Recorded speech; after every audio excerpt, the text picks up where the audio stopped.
What up, everybody? Welcome back to the channel. It's Nino Radio episode 2. And today I got a special guest. Bro, I appreciate you coming to the South Side. Bryan, how you say your last name, bro? Anglin. Anglin. Yep. Thanks for having me. European, or what is that? You ever look it up? Yeah. I haven't really looked it up. No, Oh, yeah? I think it's like part Irish and something else, but I haven't ever really looked it up. Hey, appreciate it, homeboy, for coming down yeah. here. Thanks, checking bro. me out, bro. Yep. I know you know my brother. Yep. You kind of from, we got some history here. Ladies and gentlemen, this is Bryan Anglin, right? Yep, Anglin. Cool. And we're going to do a quick interview, sit down, and he's going to explain a lot of stuff, y'all. He has recently gone viral. He's from Big Spring. You're from Midland. Right. And this guy got the hell of a story, y'all. And to be honest, bro, I've been doing like nationwide politics, and I started looking at my own backyard for a lot of issues, right? You know there's a lot of problems in West Texas, right? Right. So I looked in my own backyard, and not only are there problems, there's also, superstars out here. And I would say you're an up-and-coming star yourself, oil fielder, day one, right? Basically, just like me. And we got some stories to tell, ladies and gentlemen. So anyways, let's get right to it, bro. Where were you born? Midland, Texas. Okay. 1980. In the 80s. Yep, 80s, baby. How was Midland, bro, back then? I think it was nice, man. To be honest, I've been out of Midland for 10 years, and it looks crazy when I come back now. Man, I hate it, bro. I can't It's stand way. it. Yeah. I got to where I just couldn't afford the rent, I mean, I left in 2014, like a 2-bedroom apartment that had been built in the 60s or 70s was $1,200 to $1,800 a month. I mean, that's just crazy. Okay. I'm trying to process all that because that's something that is crazy out here. It's an apartment. And I'm going to be honest, Bryan, people think that they can come out here and get rich, which you can, right? But there's the cost overhead. of living, overhead, the cost of living, crazy women. I mean, I always say in Midland, bro, there's only 3 things to do, right? Go to church, go to a restaurant, or go to a bar, bro. Yep. You know what I'm saying? Or go to work, right? Yep. So anyways, we'll get touch on probation. That's normally what happens. Yeah, right. So, hey, this is a cautionary tale, everybody watching out there, y'all. Be careful coming to West Texas. You think it's sweet. It ain't sweet. Nope. No, I always say you got to have a passport to come to West Texas. Why is that, bro? It's just it's all different, bro. It's different people, everything. You need a passport to come here. Yeah. So I always tell everybody, welcome to West Texas. Man, it's something else. Okay, so we're going to get to it because you just went viral on TikTok, guys. He's at 80K, less than 24 hours. Yeah. That's crazy. We'll touch on that, bro. And here in a minute, I just want to kind of keep the thing flowing, y'all. But, speak your mind, bro. So, Bryan, you're born in Midland. What happens to you as a young kid? Did you have your parents? Did you grow up tough? Because, West Texas, people really don't correlate it too much with crime. But, man, there's a lot of the criminal element is heavy out here. There's drugs. There was, some gangs. There's just more or less knuckleheads and crackheads nowadays. But you growing up in Midland, how was that? I think it was good. I mean, at I think 11 or 12, parents divorced. That's real normal out here. Yep. And then didn't finish school. It was boring. Sold drugs. Did my own thing. Didn't finish high school. Always told I wasn't going to amount to shit by my dad, pretty much. You know what I mean? But where's your dad at now? He's still here in Midland. And he's always been a welder. Had a couple companies welding. And that's another issue. The welders are kind of like truckers and mechanics out here. We're all kind of like hardcore mother effers. Excuse my language. Work hard, party hard. Yeah, and then have a family too, old lady and a house, hopefully. But your dad touched on that, bro. Did he mistreat you? Oh yeah, he was tough. He's one of the tough guys. Not really around, just buy something, get you to shut up. But there wasn't no arguing. It was more fist fighting. You know what I mean? Your dad? Oh yeah, yeah. It was abusive. Wow, bro. Yeah. Did that affect you growing up? You think? Yeah, and I still try to make sure I'm not that way with my kids because of the way it was growing up. Do you think that the way your dad raised you, did that affect you long term though? I mean, yeah. Oh yeah, definitely. And then I just say that verbal abuse more than any. Well, I say that to say this because like I didn't have my real father raise me, my grandparents raised me, but as I'm already going to be 40, that affects people. Right. Not having their parents, but then I would even imagine having parents that are abusive, even mentally. But us, we're from Midland, old school. We don't really think about mental health, and we'll touch on that in a minute because you know a little bit about that, even with truckers. But continue, my bad, bro. So you got raised by your father. He's a hard ass, and go ahead. Yeah, always drinking. I remember being 13, 14, riding around in the Suburban, dropping him and his buddies off at the bars. Yeah. That's whenever the mobile phones had first come out. You know, they were the big, bulky mobile phones that you mounted in the cars. Yeah, I never experienced that, but go ahead. But I would drive around in the Suburban with my buddies, you know, and then my dad would call, I'd pick him and his buddies up, drop them off at another bar, and I was like the chauffeur, probably like 3 nights out of the week. That's what I'd do. And what age? 13 to 16. I'd gotten my hardship even. He had me get my hardship. I had a license at 14 where I could drive to school and drive to work. Wow. It was only a certain hours, but that just gave me, that was like free reign. Wow. That mean I could drive anywhere. Yeah. But I did shooting a lot. We did shooting a lot with Sporting Clays, Skeet and Trap. Where at? Here, Gunsmoke shooting team. Okay. Yeah. What was your childhood? Was it pretty good? Yeah, I mean, I would say it's good. Okay. I would say it was good. It was abusive, but it was still good. Okay. You know? So, I thought it was natural. Yeah, right. So you growing up, what happens, bro? Give us the, I guess, kind of a quick rundown leading up to your adult life. I was more like a gypsy whenever I was probably 18. I had a buddy. His dad was real rich. He owned the ranch here. He had started the bar, the ranch. Oh, is it still in operation? I think so, but he originally started it. And he had a radio station. It was Pure Country 105.9 radio station. Who was this dude? John Wiggins. And he started all those companies? Damn, yeah, here. Bro, back in the day. And he did radio stations everywhere. So they moved. Okay. The ranch had a big fight, right? And a guy died there. And the sheriff. What year? Man, I think like 98, 99, somewhere in there. Where was the ranch at, bro? I forgot. North Big Spring in the Loop. Is it where the other one's at? There's another bar there right now. I think it's still called the Ranch, maybe. I'm not sure. Okay. But it was right there. And I was head of security and helped run the bar right there, bar backs and all that. We were working at what the age? ranch. 19. Okay. And it was a blast, you know. But the big fight broke out. It happened across town, and it flung the dude. The dude jumped on a truck at the light at like Midland Drive in Wadley. He jumped on the back of the truck at the red light. And the dude drove off, turned the corner, threw him off. His head hit the curb. It was a big deal, you know. Then they started shutting down on the ranch, you know, cracking down on it, cops everywhere. So he moved to Tennessee. I moved to Tennessee, too. Okay. And just... You moved to Tennessee, bro? Yeah, Nashville. Lived in Nashville, Tennessee. How was that over there living in Tennessee? Compared to the desert, we're in the desert. Right. You go to Tennessee, what's that transition like? It's basically the same with trees. It wasn't too much different. You know, it was still kind of country. I mean, you had to go downtown for it to be big city style because we were like in a suburb in Bellevue outside of Nashville, like 20 minutes outside, you know, big city. But just got into the drug scene, selling drugs, doing drugs. Were you in that over here in Midland at the time too? Yeah, I'd come to Midland and pick up the drugs and take it to Nashville. See, that's pre 9/11. Okay, so touch on that. You could get on a Greyhound bus, 2 duffel bags full of, ride it to Nashville, Tennessee, sell it, hop on a plane, fly back. Easy. Yeah, easy. And then people don't know, West Texas got the connects. It's just $200 a here, go over there, $1,200 a same stuff, just crossing the state lines. Hey, Bryan, how old were you then, bro? 20. Is it kind of fair to say when we were younger, bro, we were doing some things that wild.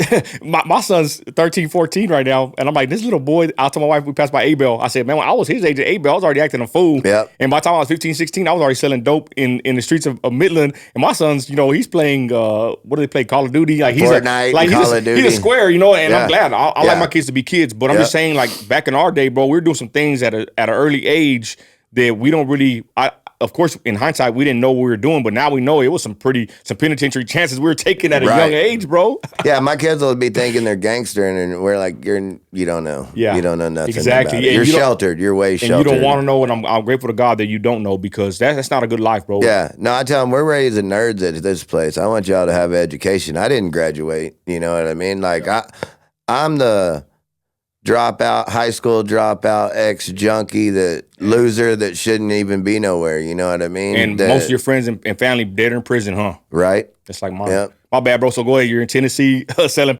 Yeah, just wilding out over there. Dude, and a lot of my memory on some of that shit's just blocked out, man. Were you partying or what? Oh, yeah. Okay, all right. You know, and then from there, moved to Arizona and was in Arizona for a little bit. That's where I met my First wife. How's Arizona, bro? Hot as hell? Yeah, I lived in a little town called Kingman, man. So it's like, it's kind of like Stanton, Big Spring together. It's in between. It wasn't real big. Okay.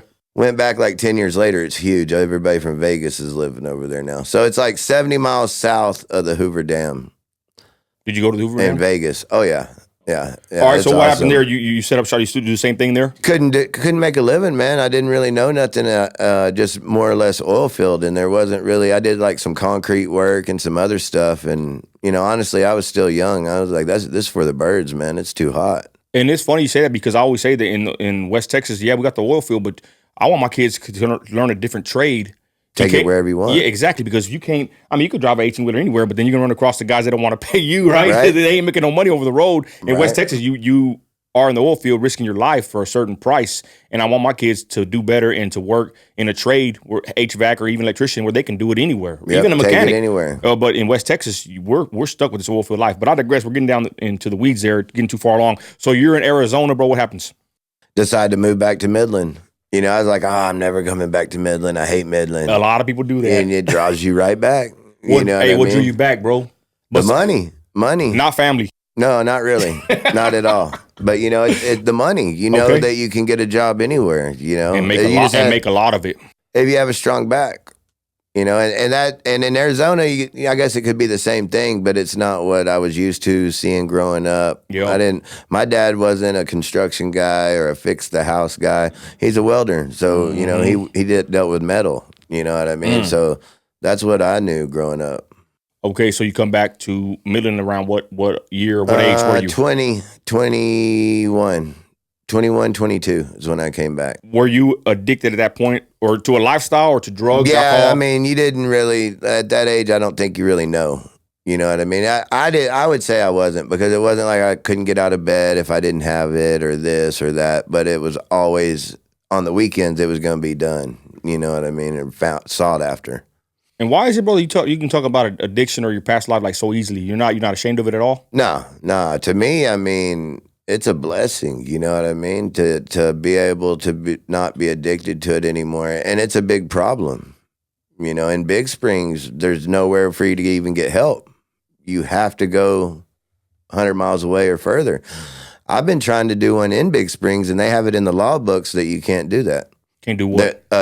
Rehab or let's say like what's in Midland, the soup kitchen, where you feed the homeless, do some prayers. Stuff like that, can't do it in Big Spring. It's in the law books. Can't do what? Have a nonprofit? Mm-hmm. You can't do anything rehab style in the city. Like, they turn a blind eye to the drug addiction. Wow, interesting. We'll touch on that in a minute. Yeah. The life in Big Spring, that's a whole other animal in itself. Yeah, big time. So you come back, and then what do you start doing when you come back to West Texas? Working in the oil field, but taking care of running parts to the rigs. Rig supplies. So it's like, that's when big dog drilling was big. Like, so where we worked at was Basin Equipment is where I worked at. And all the tool pushers came in there and ordered everything that they needed for the drilling rig. And then you'd supply the drilling rig, go out to the rigs. Bunch of men, right? Especially back That's then. That's when I think Black Gold come out right around in there, when Big Dog was pretty big and they got that little reality TV show. Did you remember anything about that show? I remember knowing a lot of the guys. Oh, yeah? Yeah. But I didn't work out there on that, so. And then back then, too, though, that social media wasn't like it is now. I bet them guys would have blew up. Yeah. Oh, yeah. Can you imagine Black Gold now? Man, we need to do something like that. Yeah. Good. I'm surprised they haven't done it again. Autry Stevens was ahead of his time on that stuff, man. That was him, huh, bro? That was Autry. He just died, y'all. Autry Stevens, RIP. Yeah, he did. It's kind of humbling to see that, big old oil fielder tycoon, and then, he passes. They say the biggest. They said when he passed, he was the richest, the richest man. And I think what it is in West Texas, there's so much money here, bro, that a lot of people like him, they kind of fly under the radar. Because when you get a little bit of money, you already know, I'm kind of a little hood rich myself. You want to keep especially your family and friends, you don't want them to know what you got. Yep. You can imagine being on another level. That's a whole nother level. Autry Stevens, y'all, he was owner of Big Dog, but what else was he? He was something else, wasn't he? There's a lot. Endeavor. A lot of companies. Endeavor was the big one, Endeavor. Yeah. Super rich oil man. Yep. Okay, so you're working at the Parks House. What happens, bro? Then I meet up with some people. Hot shotting was big. Started doing the hot shot thing. That's a good way to make a lot of money pretty quick. No, let me back up. My brother-in-law was doing MWD directional drilling. Okay. And my daughter was already born, my first one, like a year. And then my son was probably about 6 months old. And I got a job doing that because it was paying $800 a day. It's day rate, but you had to go live at the rig. You were making $800 a day. Right. In what year? We're going to say 06. But this Dylan was 05, so it was 06. This is before you went to the parts house? This was after I left the parts house and went to go do that. $800 a day for someone out there that's watching, bro. To us, shoot, we try to make $1,000, $2,000 a day. I was nowadays. making like $800 a week, bro, whenever I got that offer. But I'm saying that's outrageous numbers. Yeah. And that's normal in the oil field, right? Sometimes. Right. For certain people, they can do it. But how did you feel making that much money, bro? Oh, I thought I was just shitting in high cotton, man. I thought I was on top of the world. You know what I mean? You bought you a truck and everything, or what? Yeah. They paid the truck deal. They paid mileage. They paid, if you had a camper, they paid for the camper, your phone, because you were basically your own business hired out there. So you were a contractor, right? Man, that's pretty good, bro. Yeah. So that's when you first got your first taste of being like an entrepreneur, you think? Yep, out there. But that's a single man's life because you're gone. I went 122 days straight, and that's all the holidays, birthdays. Your old lady's not going to be by herself that long. That's what a lot of people don't understand is to make that kind of money, it takes a lot of sacrifice, and a lot of people can't even handle that kind of life. Nope. I say it all the time. My little brother, I got him a job straight out the pen, and within a week, company truck and everything.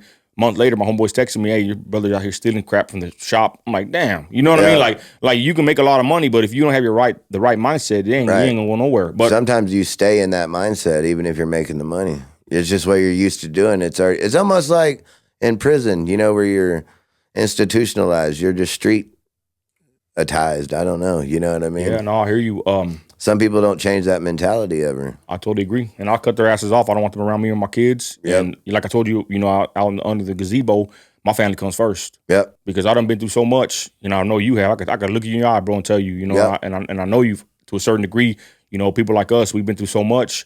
Then in the end, we know what really matters. Right. And we are appreciative and grateful. That's why we ain't in prison or dead, right? Because we're trying to make a better way. I digress. So you're making $800 a day. What happens next? Almost a divorce. And you go back then, they weren't drilling on the loop. They weren't drilling. The rig was 100 and something miles away. What he means by that, y'all, is on the loop. It's the loop of Midland. Now you can see rigs. I mean, we could probably look outside and see a rig out here on I-20. They've been coming more and more closer towards town. Before they were out further, right? Directional drilling was just starting to pick up. So that's what I was doing. MWD. What do you mean by directional drilling? Someone they don't know. Where you drill down and kick off horizontal. And so you can drill under all these houses and have the rig set up on the interstate, and then you build a curve, and go through it. Okay, so go ahead. So, you drive 50 miles to go to a town, back then it was a town and country. Go to town and country to get a burger or something. It's horrible food. It's stripes now, but but it's good, right? But it's horrible on your body. When you're out there at the rig, though, that tastes great. Yeah. So you go there and you go to run your card and it's denied, and then your wife's spinning it as fast as you can make it. And she don't give a shit. You're gone, this and that, missing all the stuff. She gonna find somebody else. So, and an older guy out there that had done this for 20, 30 years told me. He warned you. Yeah, he told me out there while I was starting to do it, this is a single man's job or you're gonna pay a hell of amount child support. So then I had to switch it up. Wow. So what happened? Trying to think on that one. That's when I went hot shotting. Okay. Yep. So while I was still directional drilling, my buddies were hot shotting. So they were bringing our tools out to location, right? So I got a truck, put it on with a company, but I got caught having my hot shot truck bring the tools out to the rig. Like I was double dipping. Okay. So what happened? So the directional company let me go. And so then I just went into the hot shot truck.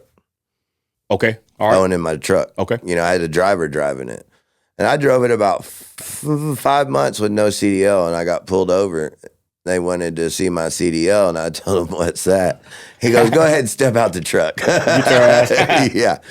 And that was a big fine. I had to go do all that. And back then, I took the CDL with my hotshot truck. and a 40-foot trailer. And you got the Class A? Yep. Well, Yeah. I did have a Class A, and then you take the air brakes. You'd take it on paper, and they gave it to you. Yeah. Now you got to go to school. School and everything. So This is pretty good. I got to take my truck and trailer up there. He rode with me and did it. I think I didn't do the air brakes until I got into the semis, maybe. Okay, makes sense. Yeah. All right, Bryan. So let's lead up to it. So what happens? You get the divorce, or that don't go through? No, I'd bounce around the oil field for a while doing stuff. I was married for 10 years. The kids were about 4 and 5, and then that's whenever I was moving rigs in South Texas.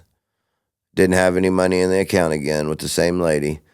And I came back, and it was like a movie, man. It was a horrible deal. She was trying to have me killed, and I didn't know till later on that she was selling my son to the dope man. Like it was horrible. So I filed for divorce. Was she addicted to anything herself? Oh yeah, that's whenever I found my daughter's diary, and every other page was a piece of foil with some white shit on it, right? I thought it was like coke, But come to find out, when I had the cops come over and they tested all, it was bath salts. So bath salts were hitting big right around then. I don't remember the year, but that's when it was all over TV and everywhere. I think it was like 06.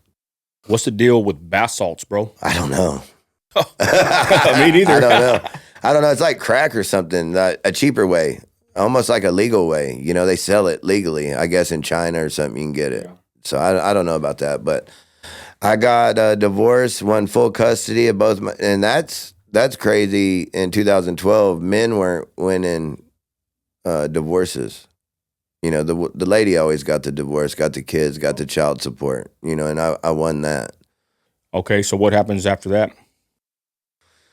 that? Stay working single, and then met my wife now. She was the babysitter of my kids. And she's my wife now. And what happened in 14? Oil field went down again. What touch on that? For people that don't know about the oil field, it goes up and down. Up and down, about every 4 years. Sometimes not every 4 years. Okay, what happened with that? Was it the first downturn? Well, that's a pretty bad one on 14. Was it in 14 you said? I don't think it was too bad, but I had decided I didn't want to work 18-hour days too. You know what I mean? I think it was maybe more of that because I still had the kids. And I was doing, at that time, I was running precision drilling in the yard, dispatching and everything. And they hadn't done a drug test in like 6 years. And then the day after 420, they did a drug test. Oh, so that is true, the little rumor they have about 420. Yeah. It happened to me. And everybody was blown away. They didn't know. And what did they all? And I was just taking pills, What did everybody do? They all tripped out. They tried to keep me from getting fired and having to take it, but I did the walk of shame out the building and left. And that's when I could never really just find nothing, and we moved to Big Springs. Because the prices were too high in Midland? Yeah, way high. Helping Hands paid like 2 or 3 months of my rent, I remember. Hey, shout out that lady. I think it's Mary, I think her name is. They're amazing people. Yeah. I went over there, and they cut a check for that. So then we moved to Big Springs, living with family. Not knowing what to do. We were walking. I'd had my car repoed. We didn't have anything. We had to catch a ride to Big Springs with the kids. Were you familiar with Big Spring at that time? No, not at all. We had been over there a couple of times and went to the lake. There was more stuff to do over there with the kids than here in Big Spring or in Midland. Yeah, because I work in Big Spring. I'm familiar with the little loop around it, downtown, big old hills. What was it, a shell shock moving from Midland to Big Spring? Because Big Spring, I imagine the population was not even that many thousand people at that time, right? Yeah, I think it was a little under 30,000, I'm thinking. Okay, so you moved to there. What's the difference? What's the difference between Midland and Big Spring? Big Springs, you can get across town in 10 minutes. I mean, you can literally get across it in about 30 minutes walking with a good walk, really. You ever done that before? Oh, yeah. During my little kicking my addiction, I would walk everywhere. You said you walked a lot of miles back then. Yeah, 10, 12 miles a day. Okay, so hold on. Damn. Hey, bro. So I lost 140 pounds. When you moved to Big Spring, you were fully addicted. Yes. Was this with your second wife, correct? Right. And we were just boyfriend, girlfriend at that time, yeah.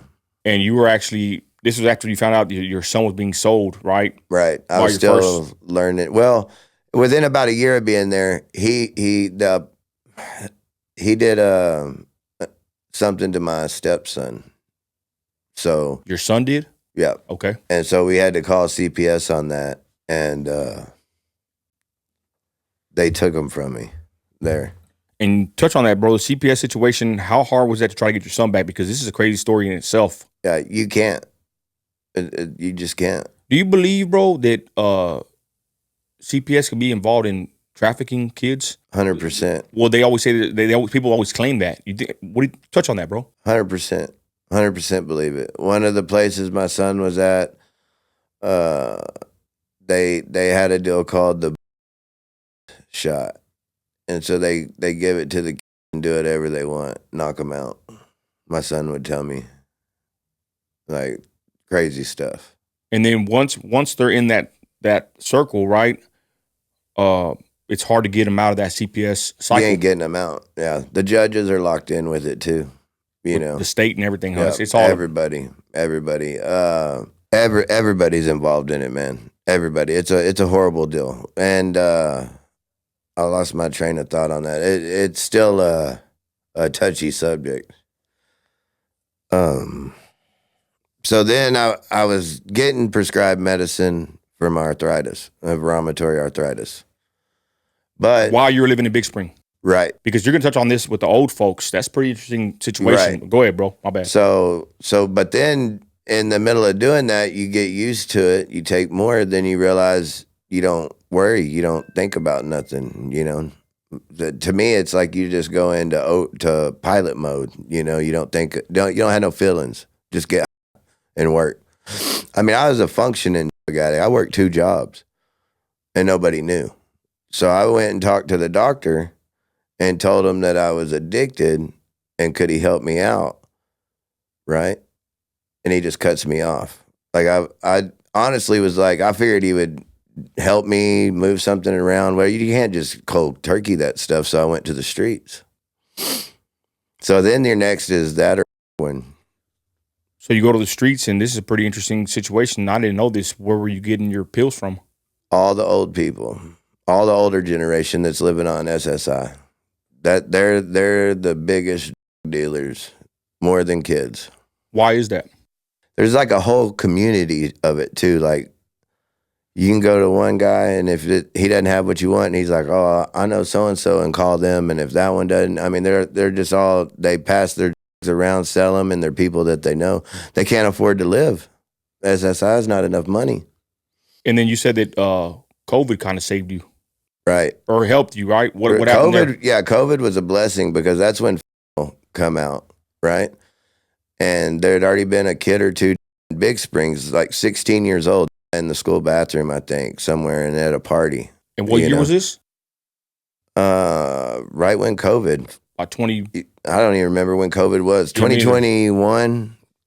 Okay. Yeah, COVID. So that was going around, and it was already getting hard to get to the older people because of COVID. And then they were sick. So they were already having people come by and check on them or staying with them.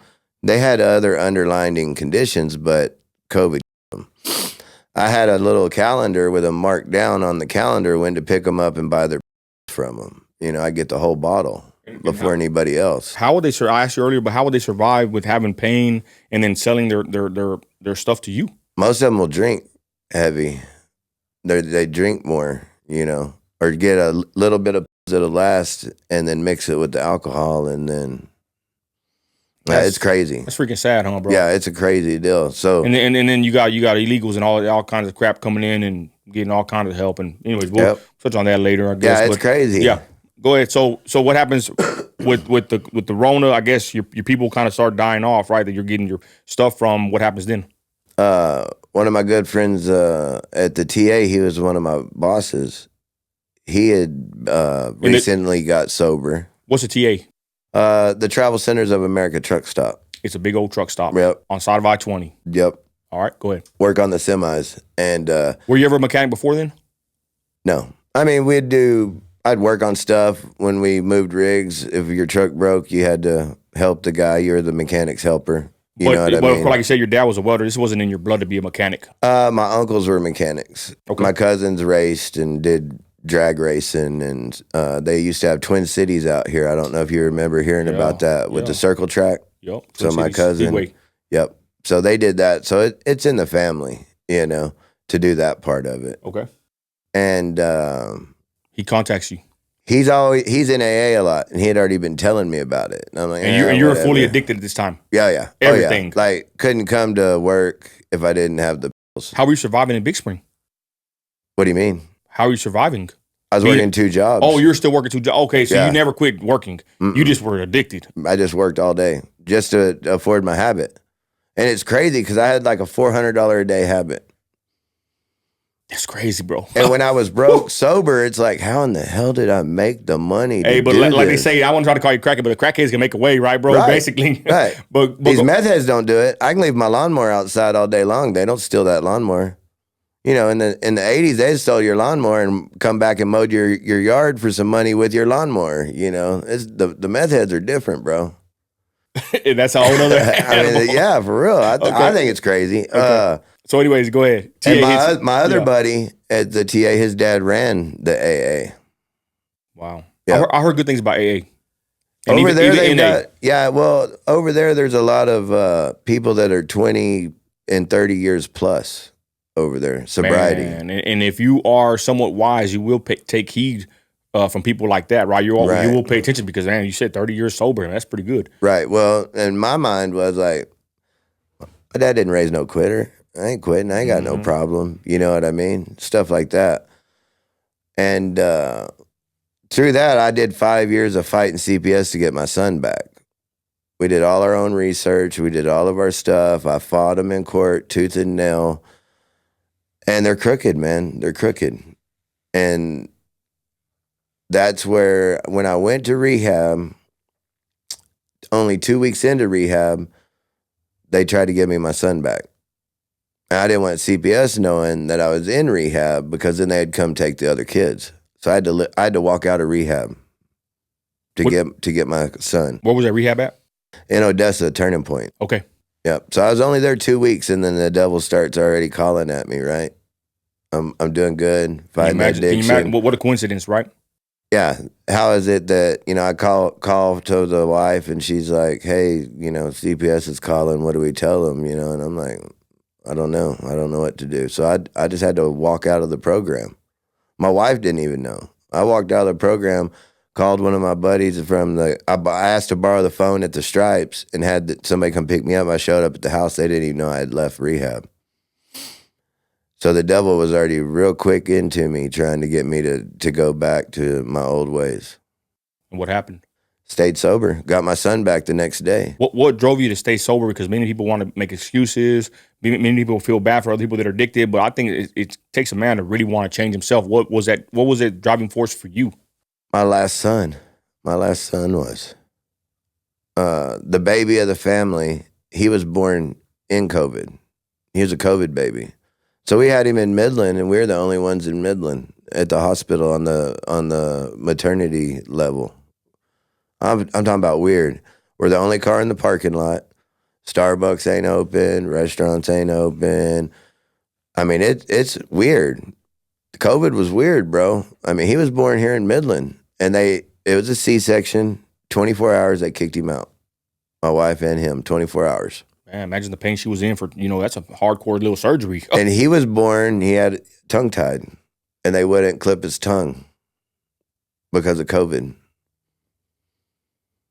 What does it mean, tongue-tied? Like he talks with a lisp. Like, and they could have fixed it? Yeah, you could have easily cut it, but they wouldn't do it during COVID. So now he's 4, and throughout that, we still couldn't get anybody to cut his tongue. So what happens, bro? You end up... you go into the AA, or touch on that. You get out, you leave AA, right? You're getting sober. Yeah, I called my buddy immediately that had helped me get it. He got me the bed at Turning Point. Okay. Well, even let me back up. Right before that, I had a mental breakdown, and I hadn't slept in like 6-7 days, and that was the first time ever in my life I actually had a thought about myself. And I never understood it. Like, it doesn't make sense to me. Nothing's ever that bad.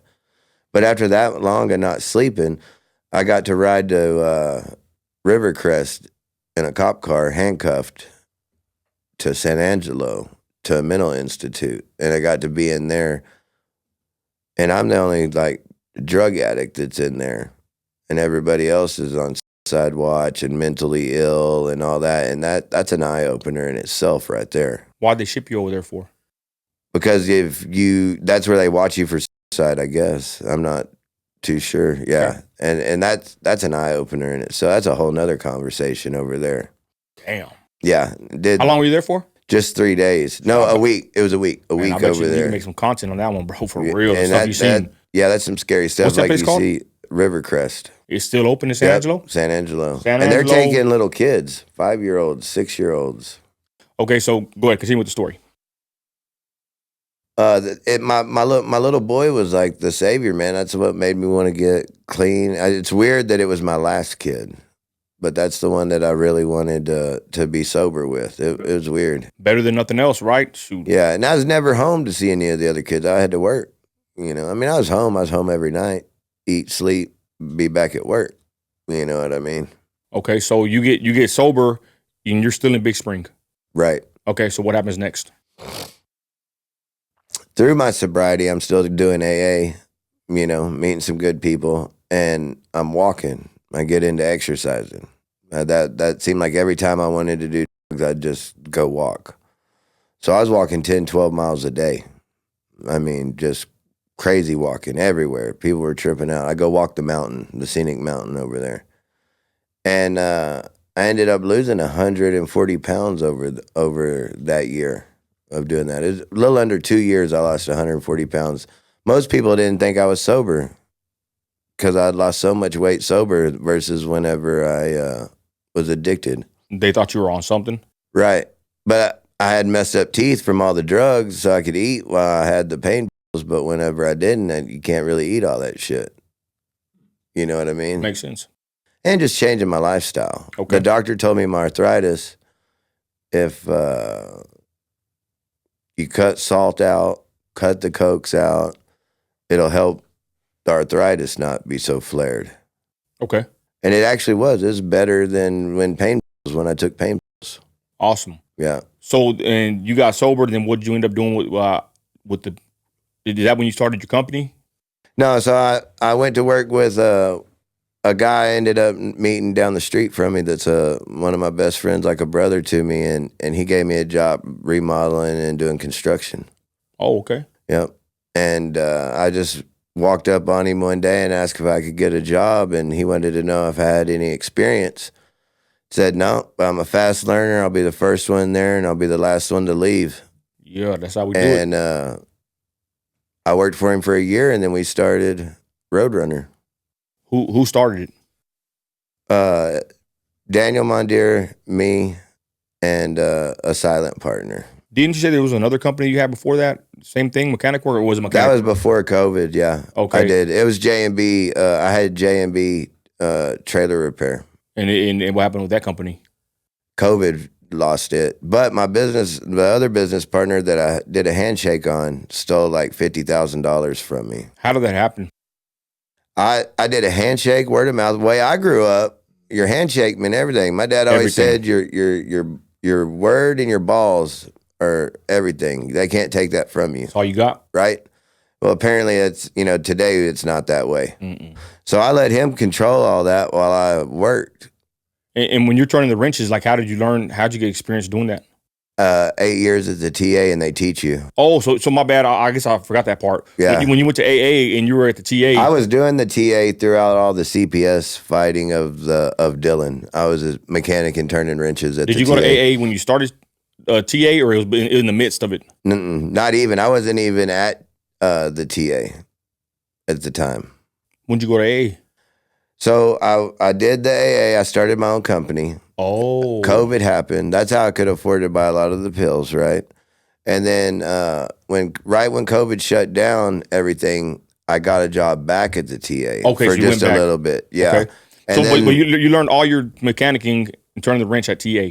Right. Hell yeah. So that's a hell of a It's story. all free while you're an employee there. That's why I tell a lot of people, bro, you want to be a trucker, mechanic, go somewhere where they're going to pay you on their dime to learn. Yeah. That's how I would do it. If I want to go be HVAC, I'm kind of thinking about doing something different. I'd go somewhere, and if I start at the bottom, I'm going to learn that company from the bottom to the top to invest into a new company. That's like my mindset. Yep. But anyways, so you get the experience, you build your first company, it goes belly up, which that's what happens with companies. Real bosses take losses, Yep. you know, and you end up starting Roadrunner, and that's the chain you got. Can you show the camera real quick? Yeah. Okay. And that's where we're at now today. So, man, I commend Right. you, bro. So, I want to ask, where was God in this? Were you ever a Christian? Through all this struggle, how was your faith? So my parents both met at a Christian base. I'm not saying Christian, a church-based college, right? So they Okay. never pushed it on me. Their parents, the way they grew up, they had to do religion big time. Yeah, like my kids.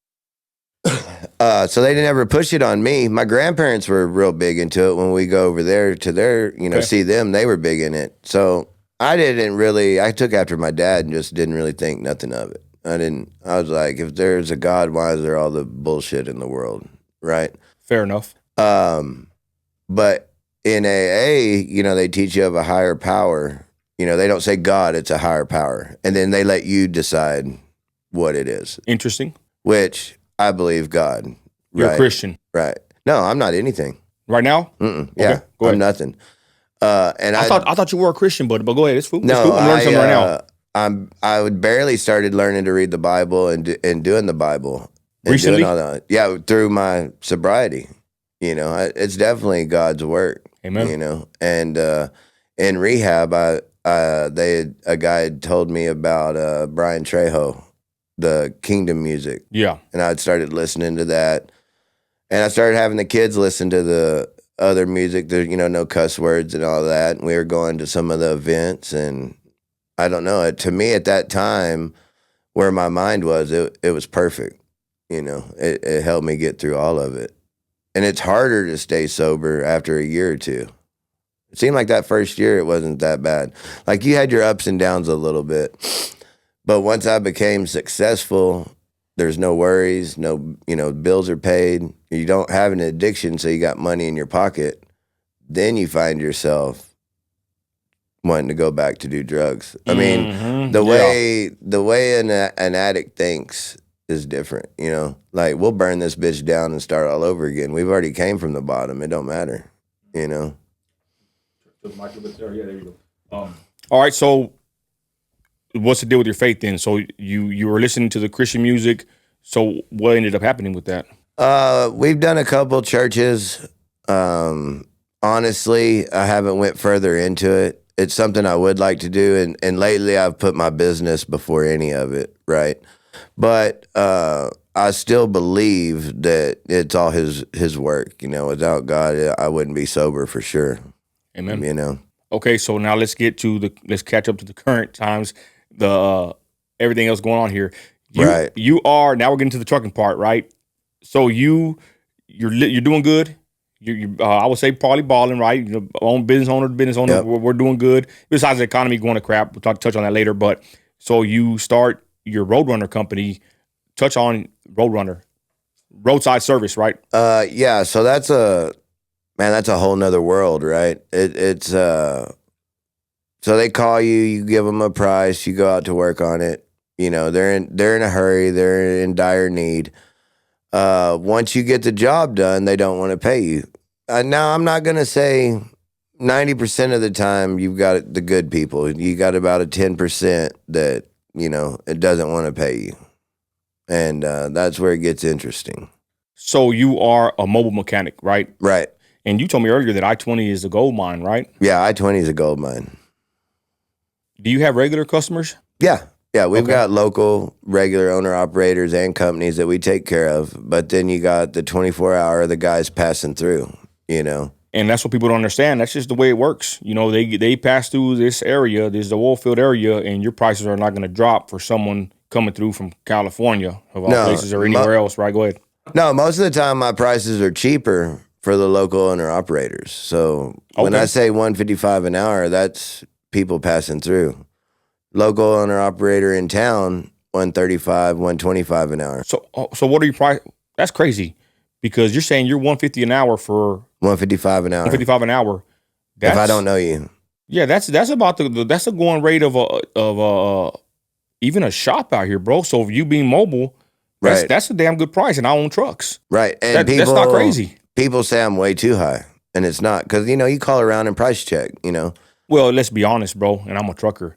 You get what you pay for. Right. You pay some sorry ass mechanic, and there's your wheel flying off, or God forbid your brake. That happened to me. My brakes, falling off on the lease road a day later. Right. And I paid the shop, 150 an hour. Yep. Years back. So 155 an hour is not a crazy price for a mobile mechanic. I would say you are cheap. Yeah. Not as far as the price.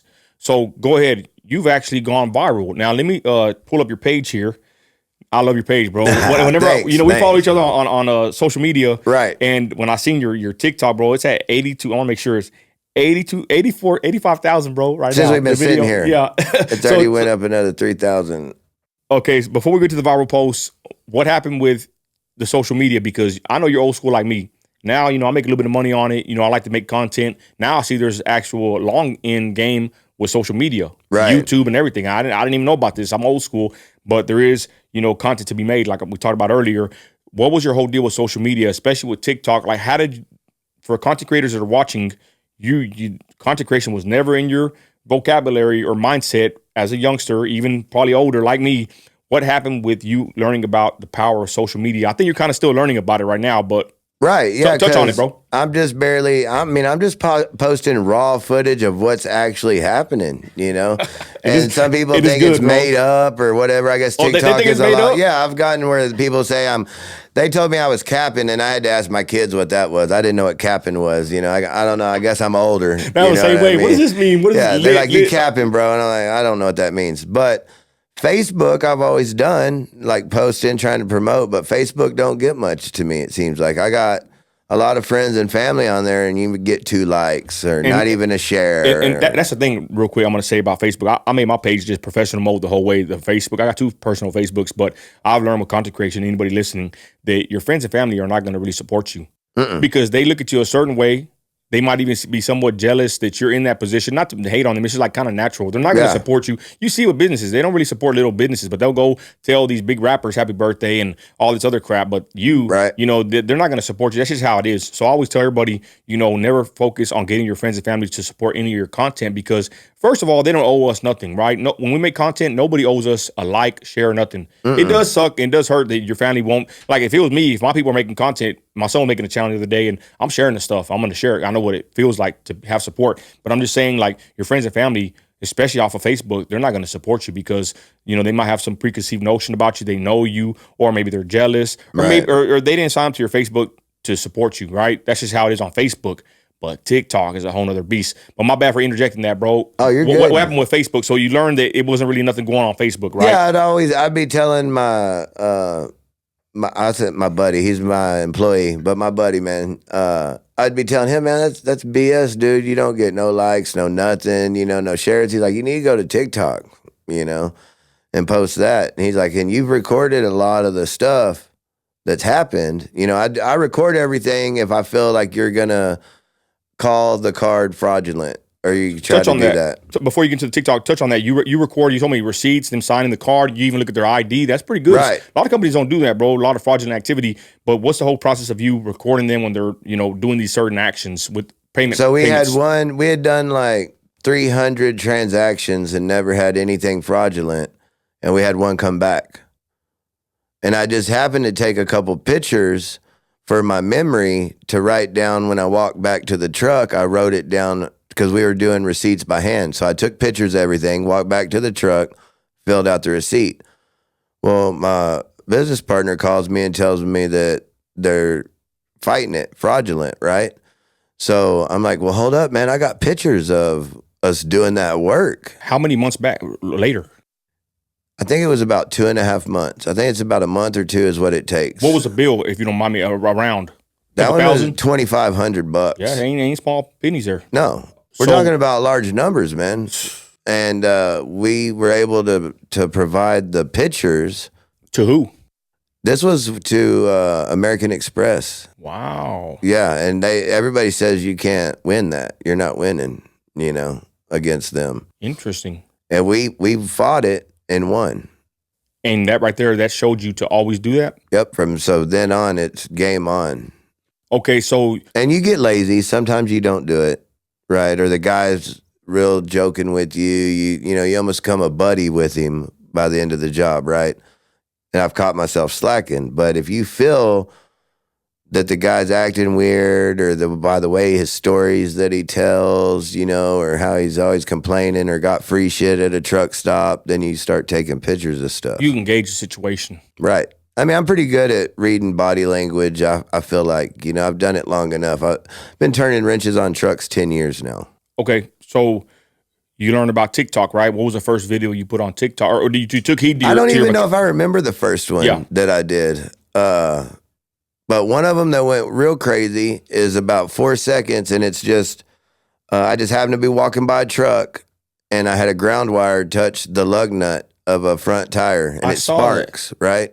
So we'd been working on that truck for 4 hours, and we couldn't get it figured out. What was the problem on the truck? It was losing ground from the batteries in the back to the front. When it loses ground, what is that? What's the symptom? The ground was turning to power, so it wouldn't start. Okay. Yeah, I'm just saying for someone that's not a mechanic like me, what's the symptom? What would it do? There's no ground issue at all. So when you're testing your ground, it's positive. You're never getting a ground. So you got to have positive and ground to make something work. Man, that sounds dangerous as hell. Right. It was amazing that the truck didn't burn to the ground. So we just happened to walk by it and it touched it. So and what'd you say, bro? We recorded it to show the owner. And then it was a little 5-second video. I put it on TikTok and it's like 126,000 views. And it was like, I think it's 60,000 views in less than 12 hours. What were they saying in the comments? I don't know if a lot of them didn't understand it. There wasn't a lot of comments in that one, but a lot didn't understand it. So you touch on it, tell them, what it is. So then I've got a year worth of content where I haven't been on TikTok, where I've recorded these other, bro? Yeah, of me recording. Roadrunner's fixing to be 2 years old, right? How old is the paid TikTok page? 3 weeks. Now, the TikTok page itself is over 2 or 3 years. I actually lost it for like a year. Oh, but you haven't been posting on there? Yeah, it got taken away from me because my son was doing lives and he was under 18, so somebody reported him. And TikTok banned me for a year. And then you got it back and started posting? Right. So your coworker or your worker tells you about TikTok. Did you know about TikTok, how the impact of it? I'd been on it before, and everything, but never posted anything like work-wise. Have you ever gone viral ever for anything else? No. And I've always been more shy because I don't want to argue with people, or you always get backlash, or you always get mechanics in their self. Nobody does it right but the mechanic that's talking. No, they're pretty harsh online, bro. Truck drivers too, you know what I mean? But we got to be that way. I don't know. That's the way. It's just the job we do. Yeah, bro. We probably do a whole video on just trucking, bro. Right. For real, bro, and mechanicking. They go hand in hand. Yep. And I had one yesterday that I didn't do, but it was a truck came into the TA. They sent me a video, and he lost his tires. Well, we found him 4 miles back on the side of the road yesterday. What tires on? With the drive or trailer? Trailer. Was it a sand hauler? No. This is a big company too. Big company that lost the tires, but they're known for stuff like that.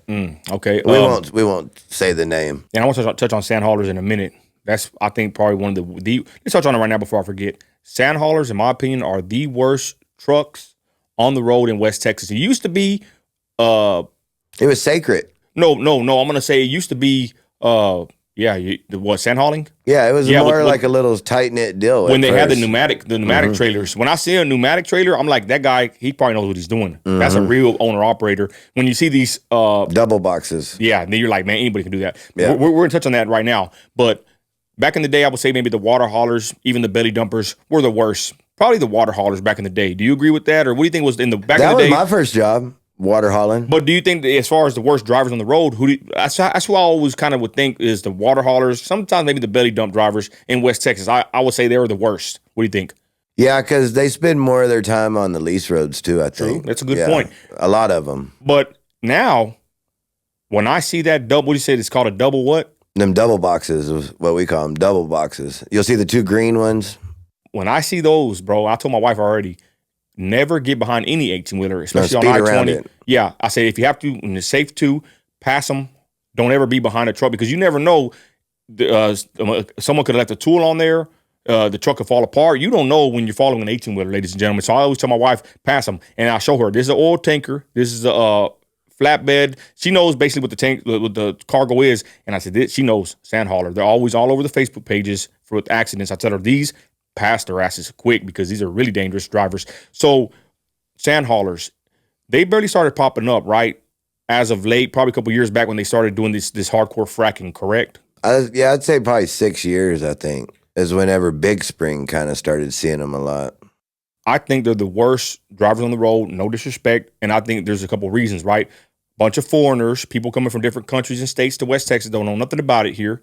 They live in these trucks. They pay them a certain amount, probably cheap, and then to haul sand, there's no you don't need no what's the word called? There's no regulations, really. No endorsements. No endorsements. And no logbook. Well, yeah, because you can run local within a 150-mile radius. But the point is, you don't have no endorsements to haul sand. Right. You don't have to have water, hazmat, X, nothing, because sand, anybody basically can haul that cargo. So I think that's kind of a cause for the drivers, the quality they're getting, because anybody with the CDL can haul sand. Right. So I think therefore, sand haulers are the worst trucks in West Texas. Your thoughts on sand haulers?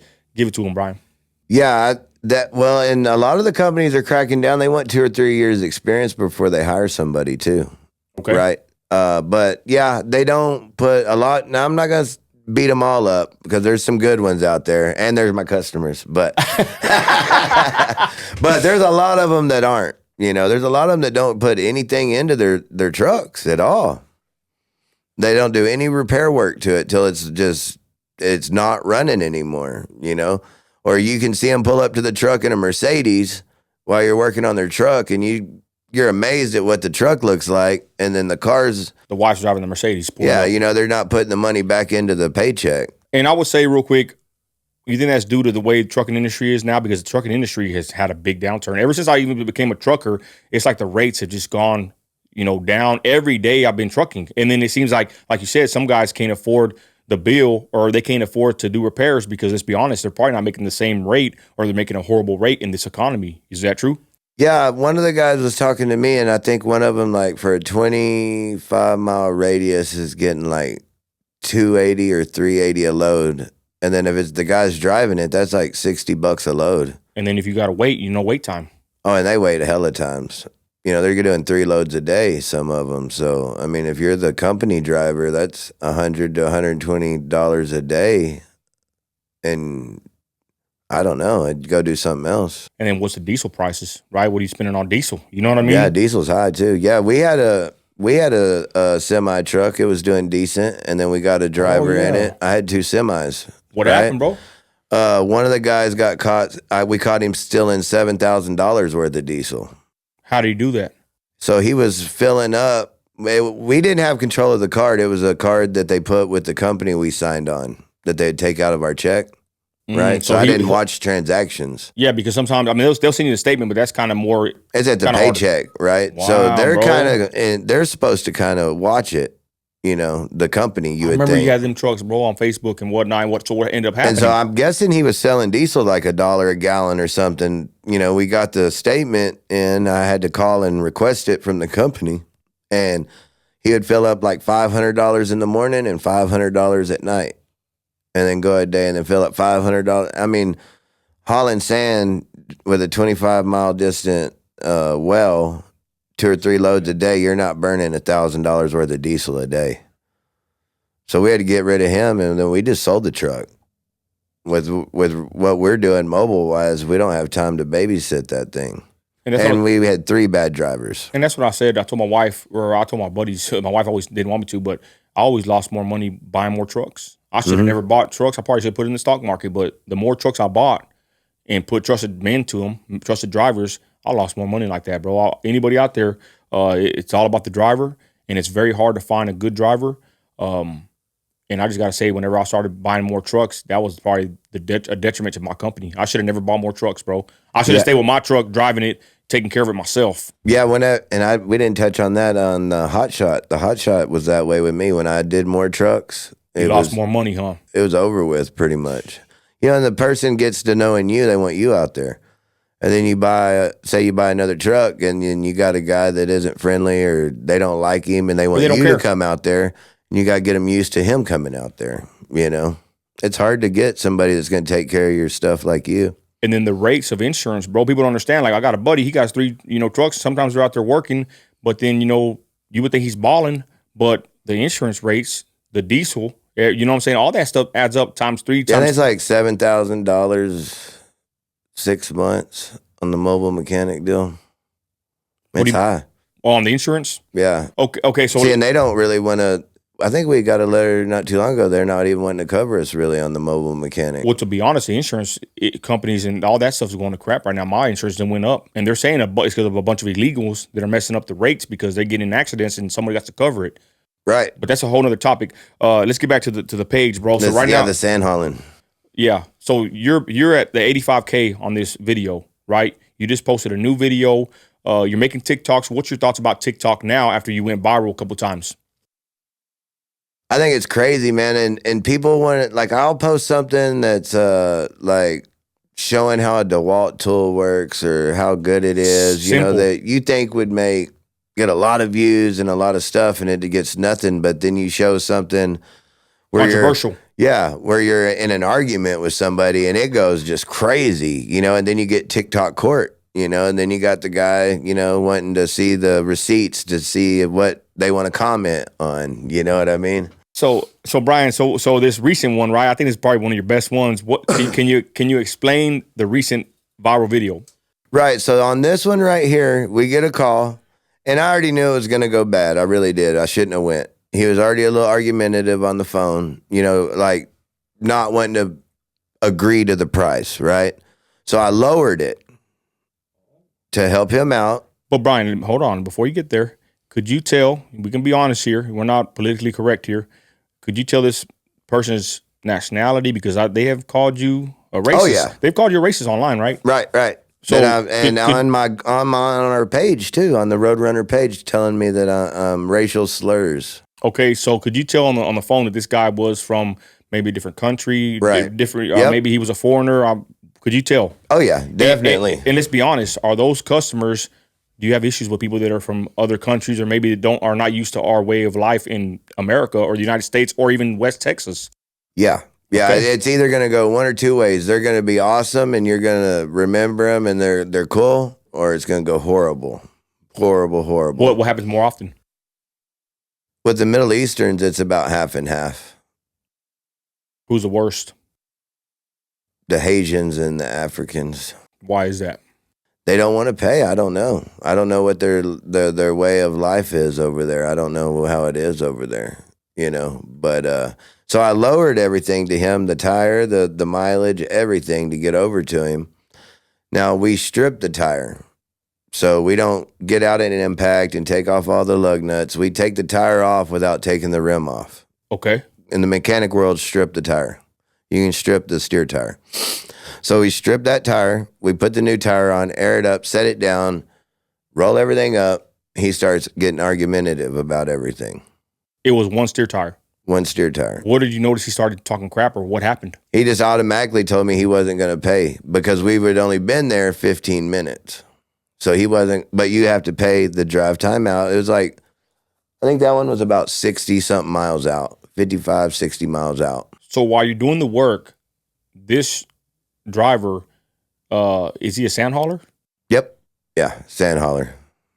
Foreigner? Yep. And it's a company I've never seen. No, not in my area. Okay. So you're on the side of the road, and then when did you start recording? After we had finally got him stopped and jacked back up, he was trying to drive off. Hold on. Yeah. Right. Because people were saying, how'd y'all stop him if he had the tire? So you're saying you put the tire on, you did not receive payment? No, I mean, normally you finish his job, you roll up, the guy's happy with the price, or he already knows what he's going to have to pay. He comes to the truck, fills out the paperwork, runs a credit card, and he automatically said no and ran back to the truck. Well, Dylan had stopped him, my buddy. He had stopped him, our other worker, and they were argumentative about everything. Well, I went ahead and fired the compressor back up. Dylan got the jack back out, and we jacked it back up before he could drive off. So this guy was trying to run to the cab to take off on payment. Right. And then after we finally got that, and he jumped in the cab, but we already had it up in the air, and Dylan pulled the valve stem out, threw it out into the road, the valve core, and let the air out. Yeah. So that's when I was like, man, I need to record this crap, because I'd never even heard of the Star. And I know it's not the whole company, people picking that apart. I know they got owner operators, but this certain individual, don't deal with them if you see it, What do you talk? What's your phrase? The TikTok lawyers, touch on that real quick. Oh, on the TikTok court? Yeah, TikTok court. Yeah, TikTok court. That's where they start going at I'm going to play this clip, bro, on the video, but go ahead. Yeah, because then it's, you got the ones that's on your side. 150 comments, bro. And right? That's crazy, dude. And this morning I looked at some of them. It's about a 50-50, it looked like. I didn't look at it all day. Do they bother you? That's what I've had to learn, because when I first started posting, I'm like, oh, this fucking dumbass, and let me set him straight. Yeah, you start arguing. Do it. It's not worth it, bro. There's too many of them. No, yeah. And to be a content creator, because do you believe you're a content creator now? I believe so. I think whenever you're a content creator, you have to have thick skin. I think you're perfect for it. We're from West Texas. We're tough guys, but you have to have thick skin, and you can't let this stuff rattle you, because I've been the same way in Facebook arguing with Christians. I'm a Christian, Bible theology. I'm there 10 o'clock at night putting a scripture. My wife can hear me. She can hear me breathe. She's like, there you are on that crap arguing with people. So I learned a long time ago from Facebook and other places, it's not worth it to argue, bro, because they don't even know you. And let's be honest, bro, they don't pay our bills. And they probably don't even do the line of work that we do. Exactly. So TikTok court, what's your thoughts on that? It's funny. It's good. Yeah, man. I've noticed on some other ones where I get in there to argue with them, then they just start coming and bashing you. You know what I mean? And they even hit your Google reviews? Yeah. They've taken videos off of TikTok, put it on Google review, telling if you're of color to stay away from me. And that's not true. And that's not true. You don't know me. You don't know nothing about us. And you picked apart a video that you have nothing to do with. I even have a dog in the fight.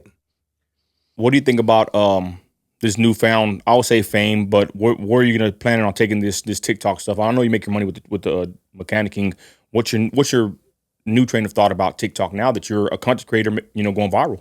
Oh man, it'd be awesome to get a check from it, right? Oh, you will. Yeah. After a while, they start coming. Yeah. They'll hit you up to be a part of it. I don't know how it'll really go because, it's not like I'm out there looking for the guy to not pay, right? And I'm not posting just foreigners not paying. I'm just posting who's not paying. And you said earlier, there's a lot of people that do pay. Right. 90% of the time. And then one guy had commented on there, wow, you got a lot of guys that don't pay. No, it's not that. It's just I haven't been on TikTok. So I have a year worth of videos. But this was recent. No, this one was about 5 months ago. Oh, but it went viral. But you already posted it. Yeah. Well, give me the numbers. You posted it, and what was the numbers within 24 hours? 80,000. Hey, and on Facebook, bro, we only getting 2-3 couple likes. Yeah, not even a share. And there's an older one because somebody had commented, so I posted another older one where we had to take the steer tires in the parking lot of the TA. I forget what the numbers are on that one. What happened with that situation? So they call, sand haulers, they call to get work done. We did coolant work, radiator work, nothing tire related. Got to 11 o'clock at night. We had 4 hours on it. We're done. Hey, call the boss. Let's get paid. All right, he's not answering. It's okay. We get it. Well, I've got 2 other trucks waiting for us to go work on. So they're dicking us around an hour waiting for payment. Well, after about 30, 45 minutes, I know what time it is. I've done this long enough, So I told my buddy, jack it up, take the fucking tires. He's like, what? I'm like, jack it up, take the tires. They'll pay us at one point. So we jacked it up, left it on jack stands. That's where everybody calls me a liar about it. Didn't have nothing else to drop it on. You know what I mean?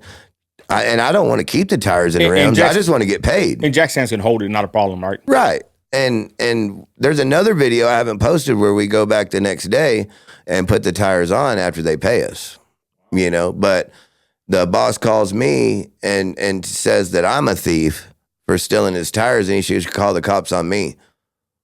No. and that I'm doing, man, I forget what he said. Something bribery. Like I forget how. I'm doing extortion, and I'm like, you called us to pay for a bill, and I'm sure with the video evidence and the sheriff, they ain't gonna come out there and arrest you. Well, I was think not nowadays. I don't know. I was trying to get a hold of the lawyer at like 10 at night to see if it was okay to do it because I'd never had that. That was like my first real one right there. Bryan, I want to touch on this, but we'll do our other interview in a minute. But you stay armed. Why do you stay armed? It keeps everybody honest. To me, you know what I mean? Like, there's a big mental health issue in trucking, right? Mental illness. I think that nobody wants to talk about. I mean, they get to drive in their truck by themselves. They only have to get along with the dispatcher, which I don't even know if they do that. But as much as I'm around the truck stops, you always see fighting in the parking lot or arguing with somebody. You're right. You know? There's a big issue with mental health with truckers. I think with any man that's going through it, right, working. But go ahead. Yeah, and I think maybe it's with the rates and everything and brokers. You know, they all complain about the brokers being the middle guy, but it seemed like when we didn't carry a gun, it seemed like we did always have more conflict. You know, more arguments, and they spot that real quick. And just whatever you tell them, most of them just agree to it, and they don't argue with you. And then, you know, and maybe if they even see with something on your hip like that, we're in West Texas, everybody's carrying out here, but maybe that's also for their protection as well, right? Something happens, right? You're there, so and we're out 4 in the morning, and it's not a safe area, West Texas. Well, I appreciate with that. We got to wind it down here. Final message for anybody watching on this pod, Bryan. I thank you for joining us today. Go ahead, man. You got me off guard on that one. I just keep watching us. I don't know, man. It's a whole different world out there. It's way different on. It's hard for us because we have to worry about not getting ran over too. The truckers don't move over for us. I see your trucks are all lit up, bro. You got all kinds of lights. Yeah, and tons of lights on it. People talk crap about that, but we're trying to be seen. You know, we're part of the law enforcement sign that says. Move over that they post, and nobody moves over. And the truckers are worse than the cars, you know. Did you ever think that you would be a successful mechanic with a successful business with a little bit of TikTok fame in 2024, bro? No, it wasn't. But the other thing about that was I don't know how it'll go because I'm not out there looking for the conflict. You know what I mean? They're assuming like I'm just out there trying to do that, and I'm not. You know what I mean? We're just trying to make $1, man. Yeah. Can you pull that phone out? Yep. All right, I think I'm gonna get a body cam. Hey, no, or the glasses cam. I got the Ray-Bans. The only problem with the Ray-Bans is they only record a certain time limit. You want to do it? I was looking last night at them. I think the best way to do it, thug it out, to be honest, is have you a harness with the GoPro or whatever that's gonna record for like a police. Yep. And that'd be pretty legit because then you can use your hands and that would be pretty good. That's a great way to make content, right? Yeah, well, and we're not, you're out there fighting and you're not like, oh, hold on, let me get out my camera. It's already recorded. So you don't always have it. You know what I mean? All right, well, ladies and gentlemen, it's Bryan Anglin. Yep. Roadrunner. Roadside service. Roadside service in West Texas. What's the number? 432-816-0193. Hey, Bryan, I appreciate you coming, man. Yep. Thank you for joining us. Thanks, brother. And check them out, y'all, on TikTok. Yep.